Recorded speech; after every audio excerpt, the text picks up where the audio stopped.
안녕하세요. 동숙의 성도 여러분 반갑습니다. 오늘은 6월 1일입니다. 새 달이 시작이 되었습니다. 코로나로 3개월 이상 참 어려운 시간들을 보내고 있는데요. 또 이 와중에 또 하나님께서는 우리에게 새 달을 주시면서 또 희망의 길을 열어주십니다. 오늘도 주님의 놀라우신 은혜가 우리와 함께하고 또 우리의 삶이 주님께 기쁨이 되는 삶 되기를 원합니다. 기도합시다.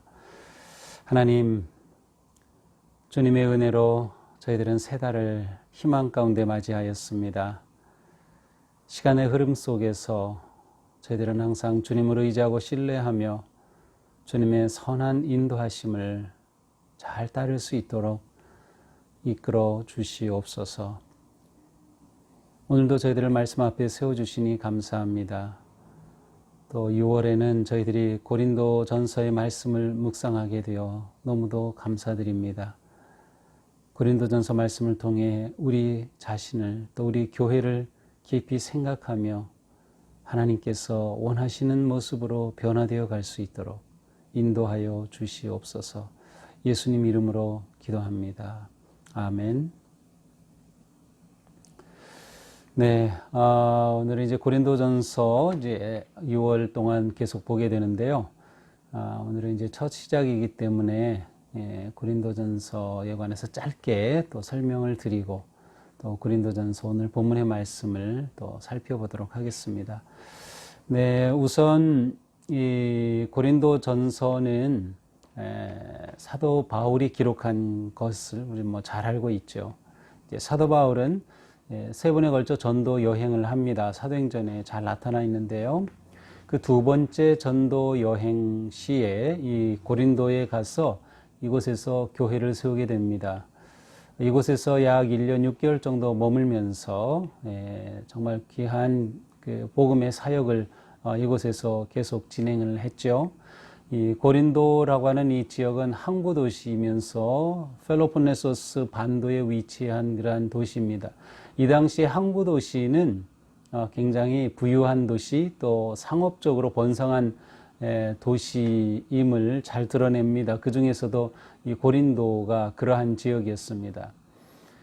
그만큼 이 고린도는 사회적으로 좋은 점도 있었지만 또 많은 문제점들을 안고 있었습니다. 상업적으로 풍요로운 지역이었기 때문에 이 고린도 지역에서는 다양한 문물을 경험할 수 있었고 또 다양한 문화를 경험할 수 있는 그러한 곳이기도 하였지만 이 당시에 다른 지역에서 그러하듯 특별히 이 고린도 지역에서 우상 숭배가 만연했고 어떤 풍요로움에 따르는 인간의 삶의 타락과 방종이 넘쳐났던 곳이 바로 이 고린도입니다. 사도 바울은 이 고린도 교회에 편지를 사실은 4번 보낸 것으로 이게 성경을 보면 추측할 수 있는데요. 그 첫 번째 편지는 분실되었어요. 아직 발견되지 않았고 두 번째 쓴 편지가 사실은 고린도 전서입니다. 이 고린도 전서는 사도 바울이 처음 편지를 보낸 후에 이 고린도 교회 성도들의 그 교회 안에서 신앙생활 속에 또 교회가 여러 가지 문제와 상황에 직면해 있으면서 바울에게 그것에 관한 그러한 지도를 요청을 했고 바울은 또 편지를 통해서 이 교회의 여러 가지 당면한 문제들에 대한 복음적인 그러한 해결과 그 권고를 고린도 전서를 통해서 제시해 주고 있습니다. 그러므로 이 고린도 전서는 지금 우리가 읽어도 사실은 우리의 문제들과 아주 깊이 연결되어 있다고 하는 것을 금방 볼 수 있습니다. 이 고린도 교회가 가지고 있었던 많은 문제들이 있었는데 그들 가운데서는 파당과 분쟁의 문제, 또 빈부 갈등의 문제, 또 강한 자와 약한 자, 또 믿음이 강한 자와 약한 자, 또 이원론적인 그러한 아주 열광주의적인 또 은사의 풍성함 가운데 드러났던 그러한 여러 문제들, 또 이 사회 속에서 살아가던 성도들이 그 영향으로 인해 부도덕한 삶을 살게 되는 것, 또 신앙적으로는 부활에 관한 논쟁 같은 것들이 이 교회에 있었습니다.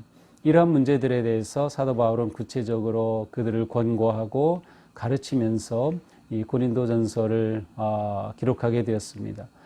우리는 이 고린도전서를 이제 앞으로 계속 묵상하면서 특별히 이 코로나 이후 시대에 우리의 바른 모습, 또 바른 교회를 그려갈 수 있을 것 같습니다.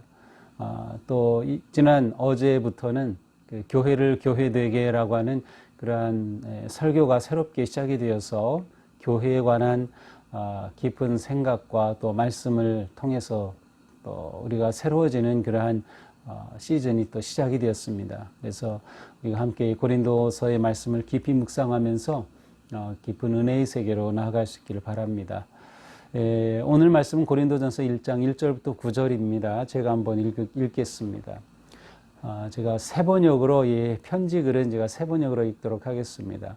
하나님의 뜻으로 그리스도 예수의 사도로 부르심을 받은 나 바울과 형제 소스데네가 고린도에 있는 하나님의 교회에 이 편지를 씁니다. 그리스도 예수 안에서 거룩하여지고 성도로 부르심을 받은 여러분에게 문안드립니다. 또 각처에서 우리 주 예수 그리스도의 이름을 부르는 모든 이들에게도 아울러 문안드립니다. 예수 그리스도는 이 사람들의 주님이시며 우리의 주님이십니다. 하나님 우리의 아버지와 주 예수 그리스도께서 내려주시는 은혜와 평화가 여러분에게 있기를 빕니다. 나는 여러분이 그리스도 예수 안에서 받은 하나님의 은혜를 생각하고 여러분의 일로 언제나 하나님께 감사를 드립니다. 여러분은 그리스도 안에서 모든 면에 풍족하게 되었습니다. 곧 온갖 언변과 온갖 지식이 늘었습니다. 그리스도에 관한 증언이 여러분 가운데서 이렇게도 튼튼하게 자리 잡았습니다. 그리하여 여러분은 어떠한 은사에도 부족한 것이 없으며 우리 주 예수 그리스도의 나타나심을 기다리고 있습니다. 우리 주 예수 그리스도께서 나타나실 날에 여러분이 흠잡을 데 없는 사람으로 설 수 있도록 주님께서 여러분을 끝까지 든든히 세워주실 것입니다. 하나님은 신실하신 분이십니다. 하나님께서는 여러분을 부르셔서 그 아들 우리 주 예수 그리스도와 친교를 가지게 하여 주셨습니다. 아멘. 우선 이 1절을 통해서 사도 바울은 이 편지를 누가 쓰는지를 분명히 밝히죠. 하나님의 뜻으로 그리스도 예수의 사도로 부르심 받은 나 바울과 형제 소스데네가, 이것은 뭐 지금도 그렇지만 편지 글의 기본적인 형식이죠. 발신자가 누군지, 또 수신자가 누군지, 어떤 그 내용을 쓰는지 뭐 이러한 것들이 그렇게 순서적으로 나와 있습니다. 바울과 소스데네가 고린도에 있는 교회의 성도들에게 이 편지를 보내고 있습니다. 소스데네는 아마도 고린도전서의 공동 기록자 아니면 발신자로서 유대인 회당장으로 추정이 됩니다. 물론 바울이 직접 이 글을 손으로 직접 썼는지 아니면 바울이 부르는 것을 대필했는지는 확실하게 뭐 나와 있지는 않지만 이렇게 바울과 소스데네가 공동 발신자로 나와 있습니다. 이렇게 해서 바울과 소스데네는 지금 함께 동역하고 있는 귀한 하나님의 사역자들임을 보여주고 있습니다. 이제 발신자가 나왔으면 수신자가 나올 것이고 인사와 본론이 나오겠죠. 수신자는 누구입니까? 2절에 보니까 고린도에 있는 하나님의 교회에 이 편지를 씁니다 라고 되어 있습니다.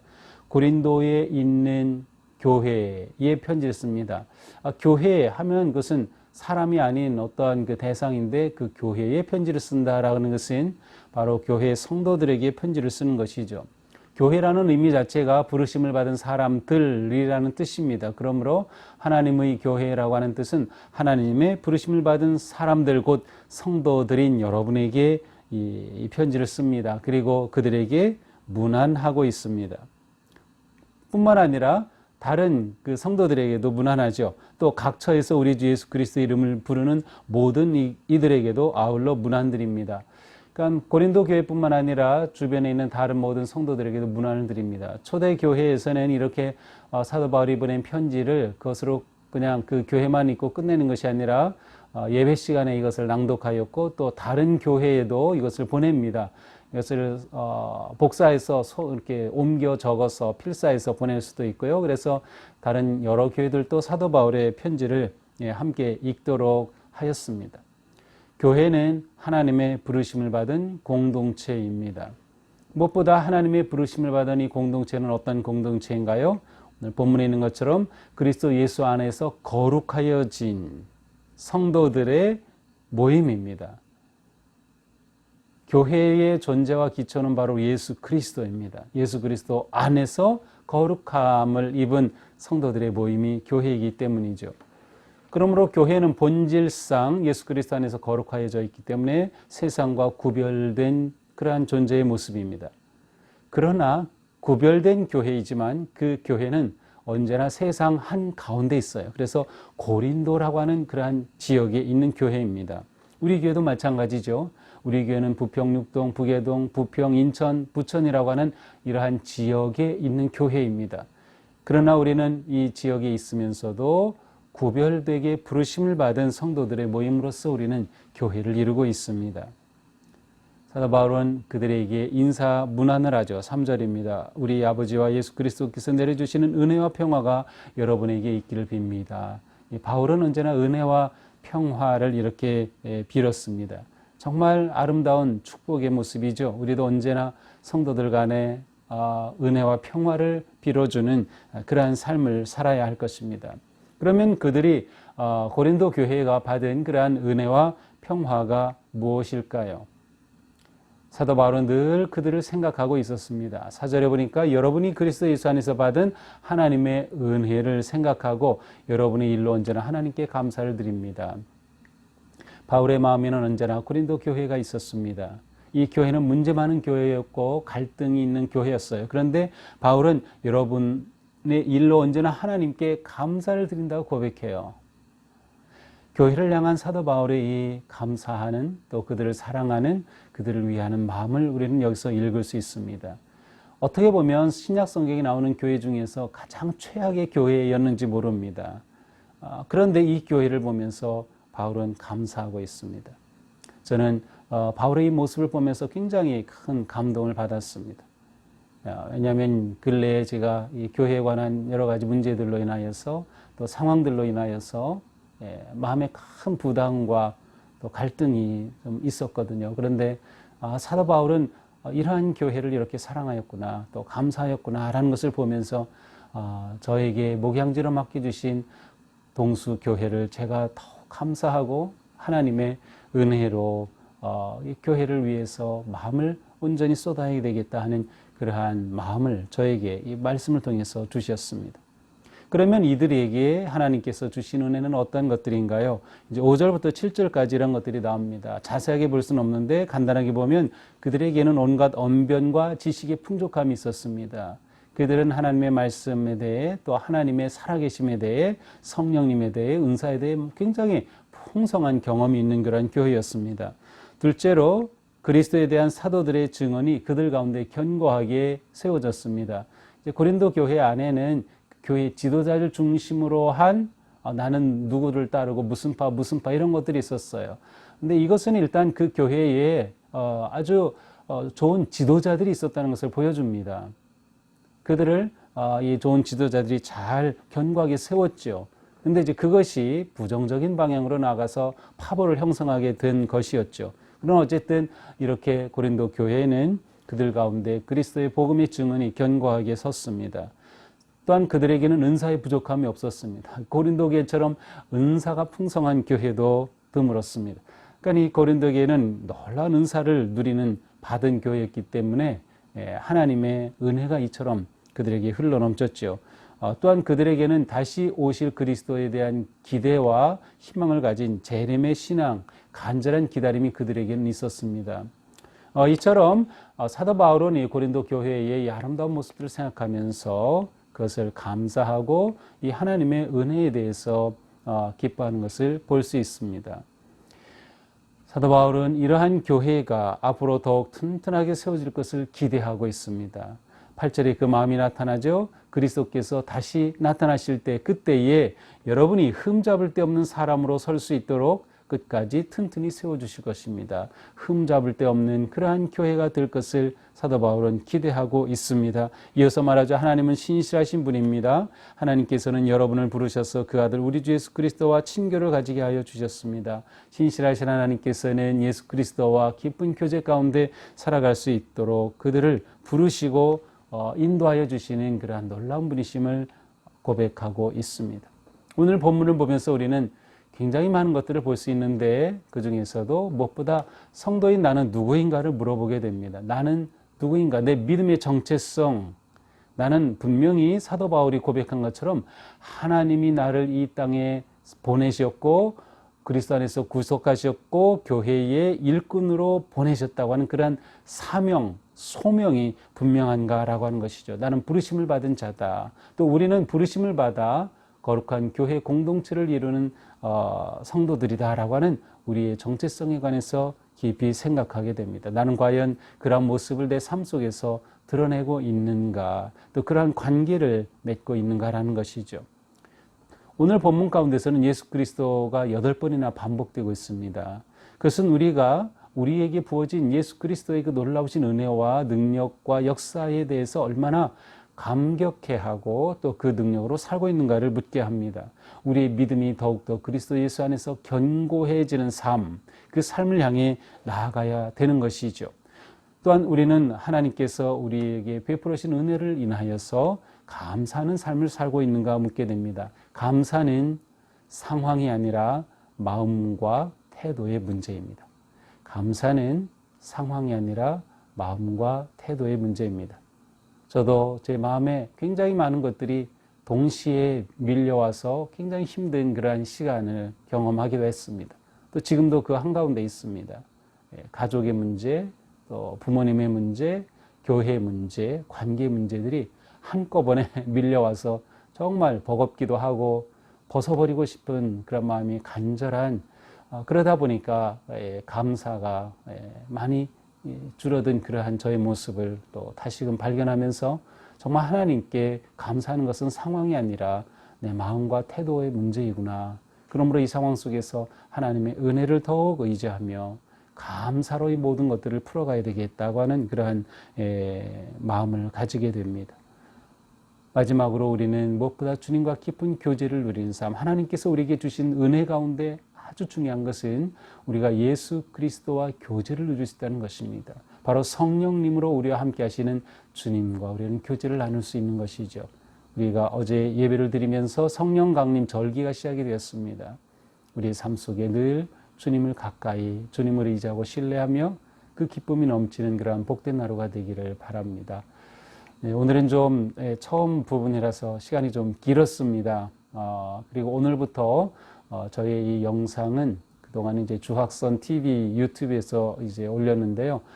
이제는 우리 교회 홈페이지에 올라오는 그러한 동영상, 유튜브, 동수교회를 검색하면 유튜브가 나옵니다. 그래서 동수교회로 여러분 다시 즐겨찾기 또 이렇게 해주시고요.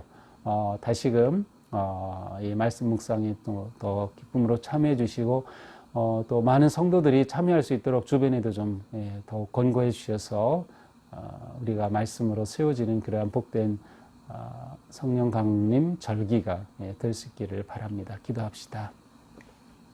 하나님 감사합니다. 오늘도 고린도전서를 저희들이 시작하면서 또 말씀을 통하여서 우리가 어떠한 존재인지 하나님께서 우리를 예수 그리스도 안에서 사랑으로 불러 세워주신 구속함을 받은 부르심을 받은 또한 보내심을 받은 거룩한 존재임을 생각하게 해주셨습니다. 주님, 저희가 정체성을 잃지 않도록 이 세상 한복판 한가운데서도 거룩한 성도의 모습을 지켜갈 수 있도록 인도하여 주시옵소서. 더욱이 우리 교회가 코로나 이후 온전한 교회, 거룩한 교회, 바른 교회, 하나님께서 기뻐하시는 참된 교회로 세워져 갈 수 있도록 저희들을 한 마음 되게 하여 주시고 주님의 은혜로 인도하여 주시옵소서. 주님을 더욱 의지하고 신뢰합니다. 오늘 하루 감사와 기쁨 넘치는 삶, 주님께 영광 돌리는 우리의 삶 되게 하여 주시옵소서. 예수님 이름으로 기도합니다. 아멘. 네, 오늘도 주님의 은혜 안에서 복되고 아름다운 하루가 되기를 축복합니다. 성도 여러분, 진심으로 정말로 사랑하고요. 또 코로나로 보지 못했던 분들 어서 속히 볼 수 있기를 바랍니다. 사랑합니다.